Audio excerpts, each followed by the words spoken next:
தலைமைச் சங்கத்தின் சார்பாக வருக வருக என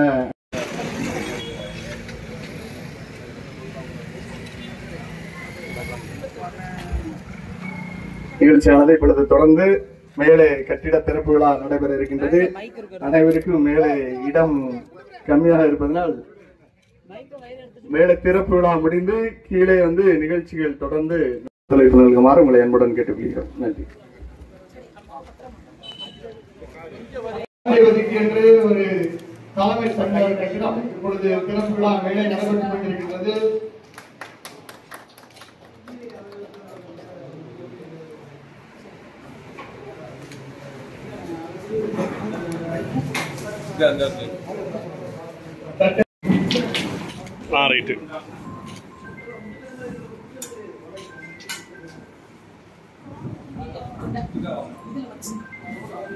தட்டை அதில் வச்சிருமா, அந்த சைட்ல இருந்துக்கிறதுமா.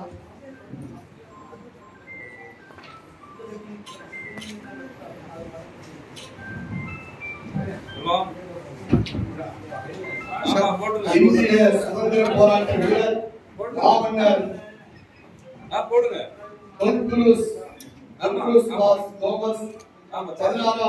மாமன்னர் பாண்டியபதி அவருடைய உருவப்படத்திற்கு இப்பொழுது நம் சமுதாய தலைவர்கள் அனைவரும் மலரஞ்சலி செலுத்திக் கொண்டிருக்கிறார்கள்.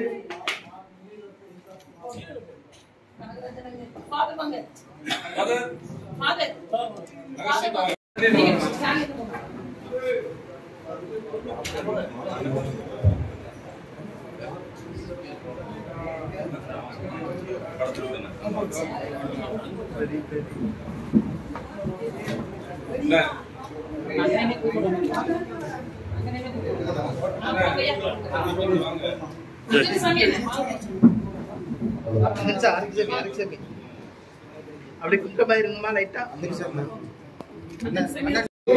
போராடிய மாவீரர் சிங்கார வேலனார் அவர்களுடைய உருவப்படத்திற்கு நம்மளுடைய குடிநீர் பற்றாக்குறையை தீர்த்த குடிநீர் கொண்டு வந்த கோமால் குருஸ் பன்னாந்து அவருடைய உருவப்படத்திற்கும் இப்பொழுது மலரஞ்சலி செலுத்தப்படுகின்றது. பாண்டியாபதி தேர்மாறன் அவர்களுடைய பரதவர் நல அமைப்பிற்கான ஒரு தலைமை அலுவலகத்தை திறக்கணும் அப்படின்னு தூத்துக்குடி மாவட்டத்தில் ஏற்பாடு செய்து அதுக்கான நல அமைப்பாக முதல் கட்டமாக இந்த தலைமை நில அலுவலகம் இன்றைக்கி துவங்கப்பட்டிருக்கு. இந்த மே 1 அப்படிங்கிறது எவ்வளோ சிறப்பான நாள்னு உங்கள் இருக்கக்கூடிய எல்லாருக்கும் தெரியும். உங்கள் அத்தனை பேருக்கும் எங்களுடைய இந்த அமைப்பின் சார்பாக தொழிலாளர் நல வாழ்த்துக்களையும் தெரிவிச்சுக்கிறோம். மே 1க்கும் எங்கள் பாட்டன் பெரும்பாட்டன் சிங்காரவேலர் அவர்களுக்கும் ஒரு நாளில் இந்த தலைமை நிலைய அலுவலகத்தை திறக்கிறதுல நாங்கள் பெரும் மகிழ்ச்சியும் உவகையும் கொள்கிறோம். ஏன்னா வரலாற்றை தேடி திரிகின்ற ஒரு கூட்டமாக பரதவ மக்கள் மாறி போயிருக்கிறோம்.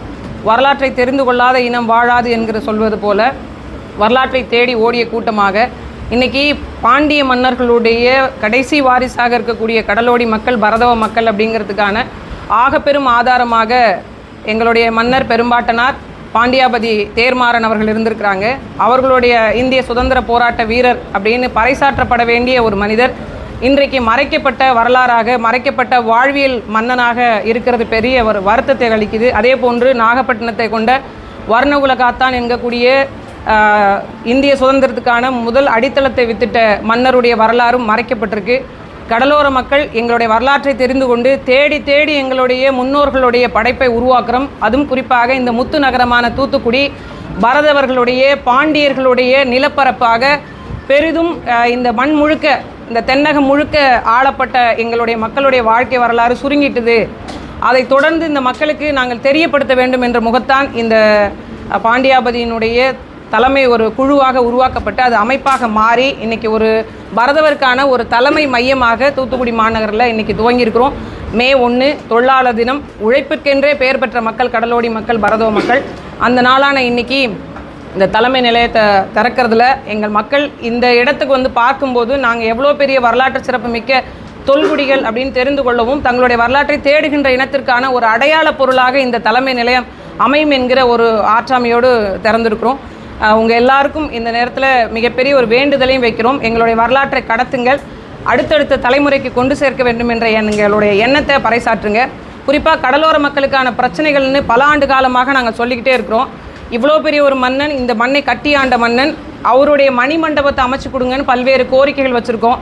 பரதவர்னா யார் அப்படின்னு இந்த அரசாங்கத்துக்கு இதுவரைக்கும் தெரியல. எங்களுக்கான சாதி சான்றிதழ் மீனவர் அப்படின்ற சொல்லாடலில் வழங்கப்படுது, பட்டினவர்ன்ற சொல்லாடலில் வழங்கப்படுது. உண்மையிலே பரதவர் அப்படின்ற ஒரு அரசாணை வெளியிடுங்க, இந்த குடிகள்லாம் சேர்ந்து தான் பரதவர் என்ற சொல்லி இவங்கதெல்லாம் நெய்தல் நில மக்கள்னு ஒரு அறிவிப்பை கொடுங்கன்னு பல நூறாண்டுகளாக போராடி கொண்டே இருக்கிறோம். அதுக்கான ஒரு விடையும் தமிழக அரசும் சரி இந்திய அரசும் சரி எங்களை இதுவரைக்கும் ஒரு இந்த மண்ணினுடைய தொல்குடிகளாக அறிவிக்க ஏன் மறுக்கிறாங்க அப்படிங்கிறதும் தெரியல. இன்னொரு பக்கம் ஆட்சிக்கு வரக்கூடிய அல்லது ஆட்சிக்கு வந்த கட்சிகள் எல்லாரும் எங்களை பார்த்து நாங்கள் வந்தால் உங்களை பழங்குடியின மக்கள் பட்டியலில் சேர்க்கிறோன்னு ஒவ்வொரு தேர்தலும் அறிவிப்பு வெளியிடுறாங்க. ஆனால் அது வெறும் அறிவிப்பாகவே வெற்று காகிதத்தில் எழுதப்பட்ட எழுத்தாவே இது வரைக்கும் கடந்து போயிட்டுருக்கு. அதுமோடு மட்டும் இல்லாமல் எங்களை பரதவர்னு நீங்கள் சொல்லிட்டீங்கனாலே நாங்கள் பழங்குடியின மக்களாக வந்துடுவோம். புறநானூறு காலம் தொட்டு, தொல்காப்பியம் காலம் தொட்டு, 4 வகை நிலங்கள் இருந்த காலம் தொட்டு நெய்தல் குடிகளை வரையறுக்கப்பட்ட சொல் பரதவ குடிகள். அந்த பரதவர்களில் நாங்கள் என்னென்ன பிரிவு வேலை செஞ்சோம் அப்படிங்கிறதுக்கான எல்லா ஆதாரமும் எங்கள்கிட்ட இருக்குது. இருந்த போதிலும் இந்த மண்ணில் ஒதுக்கப்பட்ட ஒரு மக்களாக, இந்த மண்ணு முழுமைக்கும் ஆண்ட ஒரு தொல்குடி மக்கள் இன்னைக்கு சொந்த நிலத்துக்கு பட்டா இல்லாத மக்களாக, கடற்கரையோர நிலங்கள் கூட சொந்தம் இல்லாத மக்களாக வாழ்கிறது ஒரு பெரிய வருத்தத்துக்குரியதாக இருக்கிறதுனால எங்களை நாங்களே புதுப்பித்துக் கொள்வதாக, எங்கள் வரலாற்றை நாங்களே தேடிக்கொள்வதாக, எங்களை கண்டுகொள்ளாத அரசிற்கு நாங்கள் இருக்கிறோம் என்பதை காண்பிப்பதற்காக இந்த மாதிரியான ஒரு நிகழ்வுகளை எடுக்க வேண்டிய கட்டாயத்திற்கு நாங்கள் தள்ளப்பட்டிருக்கோம். அதோடு மட்டும் இல்லாமல் இது ஒரு சிறப்புமையாகவும் நாங்கள் கருதுகிறோம். இந்த நேரத்திலாவது எங்களை பரதவர்கள் அப்படின்னு சொல்லிட்டு அரசாங்கம் அங்கீகரித்து அரசாணை வெளியிடுவதோடு மட்டுமல்லாமல் இந்த தொல்குடி மக்களை பழங்குடியின மக்கள் பட்டியலில் சேர்த்து எங்களுக்கான நலத்திட்டங்களாக இருக்கட்டும், உரிமைகளாக இருக்கட்டும், நிலம் கடல் சார்ந்த உரிமைகளாக இருக்கட்டும் எல்லாம் வழங்கப்படணும் அப்படின்னு இந்த நேரத்தில் சொல்கிறோம். வேறு ஏதாவது கேள்விகள் இருந்தால் நீங்கள் கேட்கலாம். மிக குறிப்பான ஒரு கோரிக்கை, எங்களுடைய பாண்டியாபதி மன்னனுக்கான மணி மண்டபம் இந்த தூத்துக்குடி மண்ணில் அமைக்கப்படணும் அப்படிங்கிறது ஒரு பெரிய கோரிக்கை. அவருடைய அந்த உடல் அடக்கம் செய்யப்பட்ட நினைவிடம் இருக்கிற இடத்த நீங்கள் போய் ஒரு தடவை பாருங்கள். இந்த பாண்டிய மன்னர்களுடைய ஒரு கடைசி மன்னன் என்று சொல்லக்கூடிய, மன்னராக இருந்த காலகட்டத்தில் கடைசி மன்னர் என்று சொல்லக்கூடியவருடைய நினைவிடம் எங்கே இருக்குது அப்படின்னு பாருங்கள். அரசாங்கம் ஏன் இதில் இவ்வளோ உள்ளீட்டான வேலையை செய்யுது அப்படின்னும் புரியல. அவங்களுக்கான நினைவிடத்தை முழுமையாக அரசே கையில் எடுத்து அவங்களுக்கான மணிமண்டபம் கட்டி அவங்களுக்கு நான் உரிய மரியாதையை செலுத்தணும் அப்படின்னு இந்த நேரத்தில் கேட்டுக்கிறோம். தமிழக அரசு அவரை இந்திய சுதந்திர போராட்ட வீரர் என்று அறிவிக்கணும். ஏற்கனவே அப்படிப்பட்ட நபர்களை நாங்கள் அறிவிக்கணும்னு கேட்குற நிலைமைக்கு இருக்கிறது தான் எங்கள் நிலைமைக்கான ஒரு பெரிய ஆதாரமாக இருக்குது. வேறு ஏதாவது கேள்விகள் இருந்தால் நீங்கள்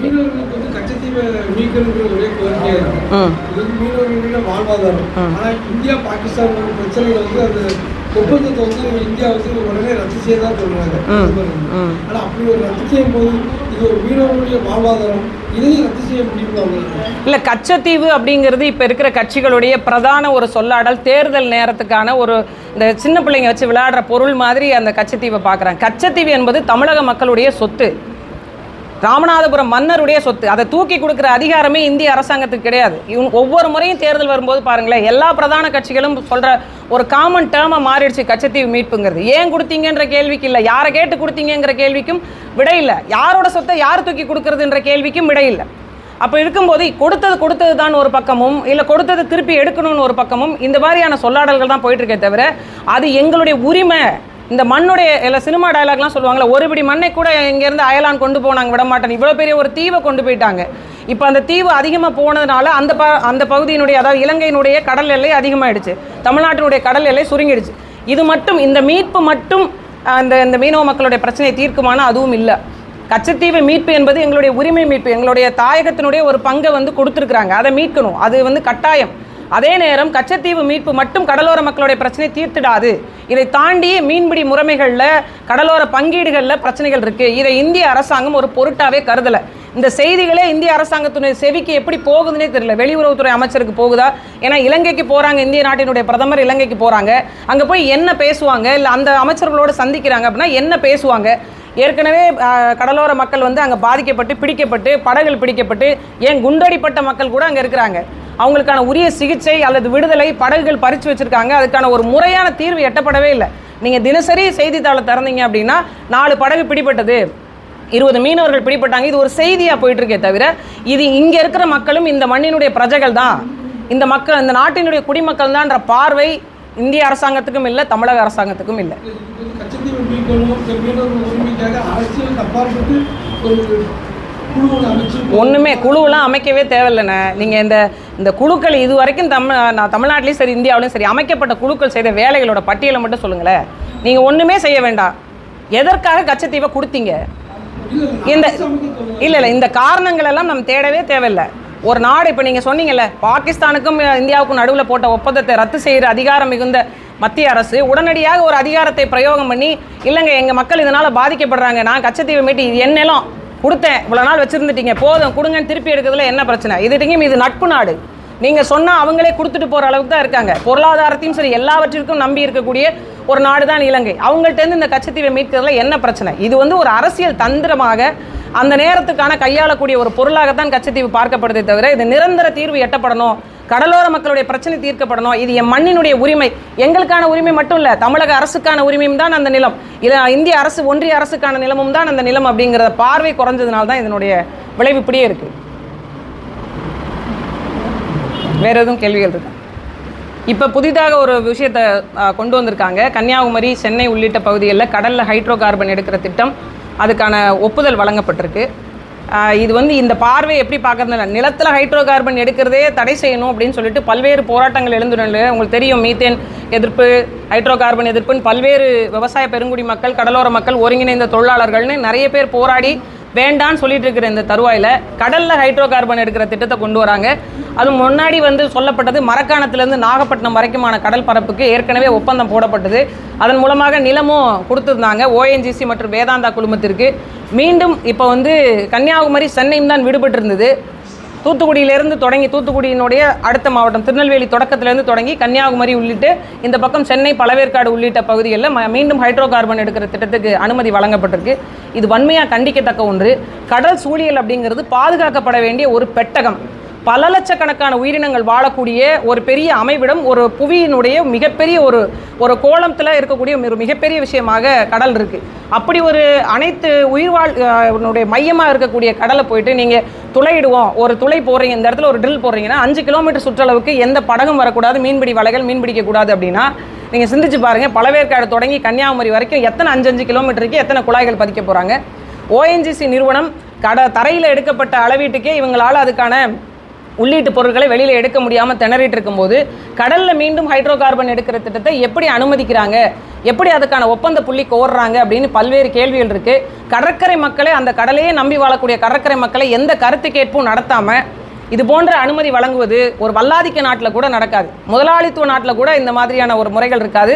ஜனநாயக நாடு என்று சொல்லிக் கொடுக்கக்கூடிய இந்த நாட்டில் இந்த மக்களை எந்தவித கருத்து கேட்புக்கும் உட்படாமல் கடலோர பாதுகாவலர்களாக நிற்கக்கூடிய கடலோடி மக்களை ஒரு பக்கமாக ஒதுக்கி வச்சுட்டு அந்த மக்களுக்கான பாதிப்பை கொஞ்சம் கூட உணராமல் இது போன்ற திட்டங்களுக்கு அனுமதி கொடுப்பது வன்மையாக கண்டிக்கத்தக்கது. இந்த அமைப்பின் மூலமாக நாங்கள் பெரும் கண்டனத்தை தெரிவிக்கிறோம். மீண்டும் இந்த திட்டத்தை நீங்கள் நிறைவேற்றுவீங்கன்னு கடலில் கால் வச்சிங்க அப்படின்னா கடற்கரை மக்களும் கடலில் கால் வைக்க தெரியும். நீங்கள் பயிற்சி எடுத்துக்கிட்டு தான் நீங்கள் கடற்கரைக்கு வரணும். நாங்கள் பிறந்ததுலேருந்தே கடல் தண்ணி உப்பு காற்றையும் சுவாசிச்சினாங்க. எந்த இடத்துல எவ்வளோ ஆழம் இருக்குன்னு நீங்கள் இன்ஜினியரை கூட்டு வந்து அளவிடணும். GPS கருவி, எக்கோ சவுண்ட்லாம் கொண்டு வரணும். எங்களுக்கு தெரியும் எந்த இடத்துல பார் இருக்குது, எந்த இடத்துல பாசி இருக்கும், எந்த இடத்துல வலை போட முடியும், எந்த இடத்துல வலை போட முடியாது, எந்த இடத்துல எவ்வளோ ஆழம் இருக்குது, எந்த காற்றுல எந்த படகு நிற்கும்னு எங்களுக்கு நல்லாவே தெரியும்.